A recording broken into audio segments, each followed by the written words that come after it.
புத்தக பித்தனுக்கு வருக. நான் முகமது ஃபிர்தோஸ். இந்த காணொளிக்கு முன்னாடி நான் ஒரு டிஸ்க்ளைமர் சொல்லிடுறேன்.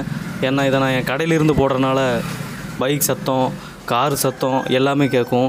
இடையில என்னோடய கஸ்டமரையும் நான் கவனிச்சிட்டு வந்து தான் இந்த காணொளியும் தொடருவேன். அதனால் அது பிரச்சனை கிடையாது. நான் அங்கங்கே எடிட் பண்ணி அதை கரெக்ட் பண்ணிடுவேன். வாங்க காணொளிக்குள்ளே போகலாம்.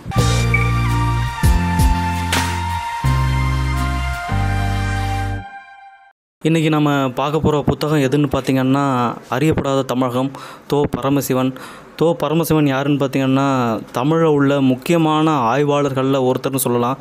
இவரோட அழகர் கோயில் புத்தகம் ரொம்பவும் பிரசித்தி பெற்றது. இதனால தான் இவருக்கு முனைவர் பட்டமே கிடச்சிச்சு. அந்த புத்தகத்தை கூட கமலஹாசன் பிக் பாஸில் அறிமுகப்படுத்தியிருப்பார்.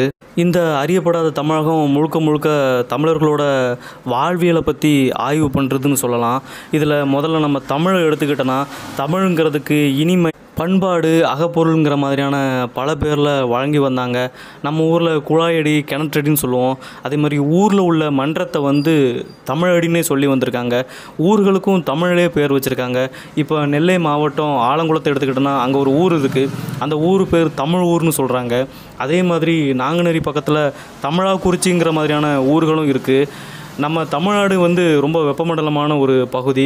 அதனால் நம்ம நீர்களுக்கு ரொம்ப முக்கியத்துவம் கொடுத்தோம். அதனாலேயே இனிமையும் நீர்மையும் தமிழென ஆகும்ங்கிற மாதிரியான பாட்டு கூட எழுதி வச்சுருக்கிறாங்க. அப்படிப்பட்ட நீர்நிலைகளுக்கு தமிழர்கள் பல பேர் வச்சுருந்தாங்க.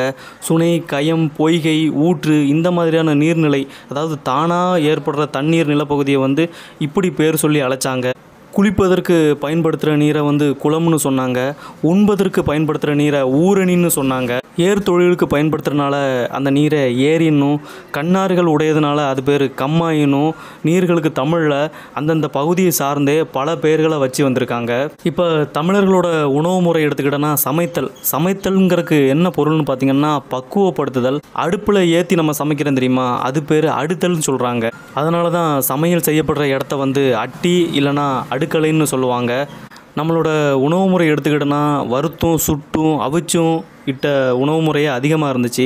நம்ம அதிகமாக எண்ணெயில் இட்ட உணவு முறையை சாப்பிட்டதே கிடையாது. இட்லி, தோசை மாதிரியான உணவுகள்லாம் எப்போ வந்துச்சுன்னு பார்த்தோன்னா, விஜயநகர பேரரசு தமிழ்நாட்டில் கால் எடுத்து வச்சதுக்கப்புறம் தான். அப்படியே உணவு முறையில் பல விஷயங்களுக்கு அவர் விளக்கம் சொல்லும்போது, இந்த காய்கறிங்கிற வார்த்தைக்கு விளக்கம் சொல்லும்போது தான் நான் ரொம்ப ஆச்சரியப்பட்டேன். காய்ங்கிறது தெரியும், ஆனால் கறிங்கிறது எதை குறிக்குங்கிறது நம்மள பல பேருக்கு தெரியாது.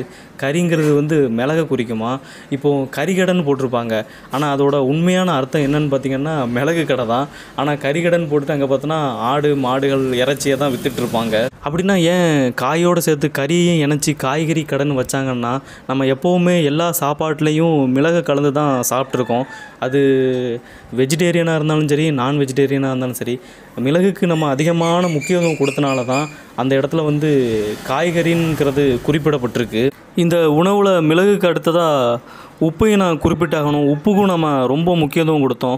உப்பை வச்சு தான் இனிப்பு, கசப்பு, துவர்ப்பு இதில் எல்லாமே வந்துச்சு. யாராவது சரியாக வேலை பார்க்காட்டா நம்ம சொல்கிறது உப்பு பெறாத வேலைங்கிறது தான். சம்பளம்னு தமிழில் குறிப்பிட்டிருப்பாங்க. இந்த வார்த்தையை நம்ம அடிக்கடி கேட்டிருப்போம். சம்பாங்கிறது நெல்லை குறிக்கும், அலம்ங்கிறது உப்பை குறிக்கும். இப்போ தூத்துக்குடி மாவட்டத்தில் எடுத்துக்கிட்டோன்னா, பெரிய பெரிய உப்பு ஃபேக்ட்ரியை உப்பு அலம்னு சொல்லுவாங்க. நாம் ஏன் உப்பை இரும்பு பெட்டியில் போடாமல் இந்த மாதிரியான பீங்காஞ்சாடிலெலாம் போடுறோம், இல்லைனா மரவை பெட்டிலெலாம் போடுறோன்னு பார்த்திங்கன்னா, உப்பு உலோகத்தை அரிக்கிற தன்மை கொண்டதுனால தான். அதனாலேயே தமிழர்கள் இந்த மாதிரி மரப்பெட்டியில் போட்டு உப்பை வைக்கிறது வழக்கமாக இருந்திருக்கு. சாதிய ஒடுக்குமுறை அதிகமாக இருந்த காலகட்டத்தில் ஒடுக்கப்பட்ட சாதியினர் சோறு உழையில் இருக்கும்போதே உப்பை இடுற வழக்கம் வச்சுருந்தாங்க. இந்த மேல் சாதின்னு கருதப்படுறவங்க மட்டும்தான் இலையில் உப்பிட்டு சாப்பிட்றத வழக்கமாக வச்சுருக்காங்க. எண்ணெய் நான் அதிகமாக பயன்படுத்தினது கிடையாதுன்னு சொன்னேன். பழந்தமிழர்கள் பயன்படுத்தின எண்ணெய் எதுன்னு பார்த்திங்கன்னா, எள்ளு, ஆமணக்கு, இழும்பை, வேம்பு, புன்னை, இந்த மாதிரி எண்ணெய்களை தான் அவங்க பயன்படுத்தியிருக்காங்க. 15ஆம் நூற்றாண்டுக்கு அப்புறம் தான் பார்த்தோன்னா, நிலக்கடலை அதிகமாக எண்ணெயாக பயன்படுத்தப்பட்டிருக்கு. வீடுங்கிற வார்த்தையை பற்றி தெரியும், ஆனால் வீடுக்கான உண்மையான அர்த்தம் என்னன்னு பார்த்திங்கன்னா, ஒரு தொழில் களத்தில் இருந்து விடுபட்டு நிற்கிறது தான். அதனாலேயே தான் விடுதின்னு சொன்னாங்க. மேலூர் மரபில் வீடுங்கிறது எதை குறிக்குதுன்னு பார்த்திங்கன்னா, அந்த மண்ணுலகத்தில் இருந்து பிரிஞ்சு போய் சொர்க்கத்தை அடைகிறத.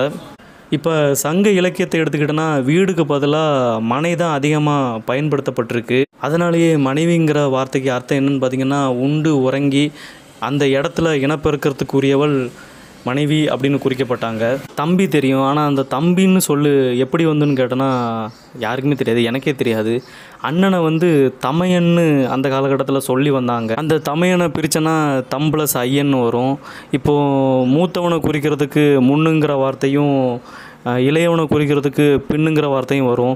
இப்போது தம்பு ப்ளஸ்ஸு பின்னுன்னு போட்டோன்னா தம்பின் அப்படின்னு வந்துடும். அதுதான் தம்பியாக மருவி வந்திருக்குன்னு சொல்கிறாரு. நான் சொல்கிறது புரிஞ்சிருக்குன்னு நினைக்கிறேன். தமையனில் உள்ள தம்மமுத்து எடுத்துக்கிட்டு பின்னாடி பிறந்தவனில் உள்ள பின்னை போட்டோன்னா தம்பின், அதுதான் தம்பின்னு ஆச்சுன்னு சொல்ல வந்தேனா. அப்படின்னா அம்மாங்கிற அம்மாவோட முதல் வடிவம் என்னன்னு பார்த்திங்கன்னா அம்மை தான். இது பிறந்த குழந்த அந்த மாதிரி கத்துறனாலேயே அந்த வடிவத்தில் வந்திருக்குன்னு சொல்லப்படுது. அப்படின்னா தாய் தந்தைங்கிறது ஆய் அத்தைங்கிற மூலத்திலிருந்து வந்திருக்கு. தாய்ங்கிறது தாயம், அதுக்கு அர்த்தம் என்னென்னு பார்த்தோன்னா உரிமை உடையவள் தாய். இந்த மாதிரி எல்லா உறவு முறைகளையும் பற்றி அவர் விளக்குறாரு. அதை நான் என்னால் ஒரே சொல்லி முடிக்க முடியாது. அவ்வளோ விஷயங்கள் இருக்குது. அவ்வளோ வாவ் ஃபேக்டர்னு சொல்லுவாங்கள்ல, அப்படியே புல்லரிக்கும் தெரியுமா, அந்த மாதிரி நிறைய விஷயங்கள் இருக்குது. அதனால் நம்ம இதை தவிர்த்து அடுத்த கட்டத்துக்கு போயிடுவோம். புத்தகத்தில் நிறைய கான்ட்ரவர்சியான டாபிக்ஸும் இருக்குது. உதாரணத்துக்கு எடுத்தோன்னா இன்றைக்கு வரைக்கும் விவாதம் நடந்துக்கிட்டு இருக்குது தமிழர்களோட பண்பாட்டில் தாலி இருக்கா இல்லையான்னு. ஆனால் இவர் என்ன சொல்கிறாருன்னா தமிழர்களோட சங்க இலக்கியத்தை எடுத்துக்கிட்டே சொல்கிறாரு, அதில் தாலிங்கிறது ஒன்று கிடையவே கிடையாது. அதே மாதிரி மஞ்சளும் குங்குமமும் கூட கிடையாதுன்னு சொல்கிறாரு. இன்னொரு கான்ட்ரவர்சியான டாபிக் என்னென்னு பார்த்திங்கன்னா தீபாவளி தமிழர்களோட ஒரு திருவிழாவே கிடையாது. நம்மளோட திருவிழாங்கிறது பொங்கல் மட்டும்தான். தீபாவளிங்கிறது வந்து வடநாடு சம்மந்தப்பட்டது அப்படின்னு சொல்கிறாரு. இதெல்லாம் நான் விலாவரியாக பேச ஆரம்பித்தேன்னா அப்புறம் ராஜா மாதிரி ஒரு சில ஆட்கள்லாம் வந்து கமெண்டில் இதெல்லாம் சுனை புருட்டு அப்படிங்கிற மாதிரி உருட்ட ஆரம்பிச்சிருவாங்க. அதுலேயும் இந்த தைப்பூசம், இந்த பொங்கல் திருவிழாவை பற்றி சொல்லும்போது அவர் முக்கியமான ஒரு விஷயத்த சொல்கிறாரு. இதில் வந்து இறப்பு பிறப்புங்கிற தீட்டு கிடையாதான். ஏன்னா இந்த மாதிரியான தைப்பொங்கல் அன்றைக்கி யாராவது இறந்துட்டாங்கன்னா அவங்களோட உடம்ப சடங்கு பண்ணிவிட்டு அதுக்கப்புறமா வீட்டை சுத்தம் பண்ணிவிட்டு பொங்கல் வைக்கிற வழக்கம் இன்னும் வரைக்கும் நெல்லை மாவட்டத்தில் கடைப்பிடிக்கிறதா இவர் சொல்கிறாரு. விநாயகர் வழிபாடெலாம் எடுத்துக்கிட்டோன்னா இதெல்லாம் கிபி 6ஆம் நூற்றாண்டில் தான் தமிழகத்துக்கே வந்ததாக சொல்கிறாரு. அதுக்கு முன்னாடி விநாயகர் வழிபாடும் இருந்தது கிடையாது, தீபாவளி இருந்தது கிடையாது. தமிழர்களோட திருவிழாவாக இருந்த பொங்கல் மட்டுமே தான் இருந்திருக்கு. சாதியை பற்றியும் அதிகமாக விவாதிக்கிறாரு. அதையும் நான் வெளிப்படையாக இதில் சொல்ல முடியாது, சொன்னால் அதுவும் ரொம்ப ஒரு சர்ச்சைக்குரிய பேச்சாயிரும் சொல்லிட்டு அதையும் கொஞ்சம் கடந்து போகிறேன். தமிழர்களோட விளையாட்டு எடுத்துக்கிட்டோன்னா அதுவும் இந்த இன்டோர் கேம்ஸ் சொல்லுவாங்கள்ல, ஆடு புலி ஆட்டம், அதுக்கப்புறம் பல்லாங்குழி, இதிலலாம் வந்து நிறைய தனி சிறப்புகள் அடங்கியிருக்கு. உதாரணத்துக்கு 3 புலி 21 ஆடுகள் சேர்ந்த இந்த ஆடு புலி ஆட்டம் பார்த்தோன்னா இந்த ஆடு வளர்ப்பவர்களோட சமூகத்தில் இருந்து உருவாச்சு. இது வந்து அவங்களோட வளர்ப்பு முறை, சேமிப்பு இதெல்லாம் பற்றி சொல்கிற மாதிரி இருக்கும். தாயம்னு எடுத்துக்கிட்டால் கூட தாயத்துக்கு தமிழில் சொத்துரிமைங்கிற ஒரு அர்த்தமும் உண்டு. தமிழ்நாட்டில் பக்தி இயக்கம் தொடங்கிறதுக்கு முன்னாடி 7ஆம் நூற்றாண்டுகளுக்கு முன்னாடி பார்த்தோன்னா பௌத்தமும் சமணமும் தான் இருந்துச்சு. இந்த பௌத்தமும் சமணமும் பக்தி இயக்கத்தை விட தமிழர்களுக்கு நிறைய விஷயங்களை பண்ணியிருக்கிறதா பரமசிவன் சொல்கிறாரு. உதாரணத்துக்கு நம்ம எல்லாத்துக்கும் தெரியும் பள்ளிக்கூடம்ங்கிறது.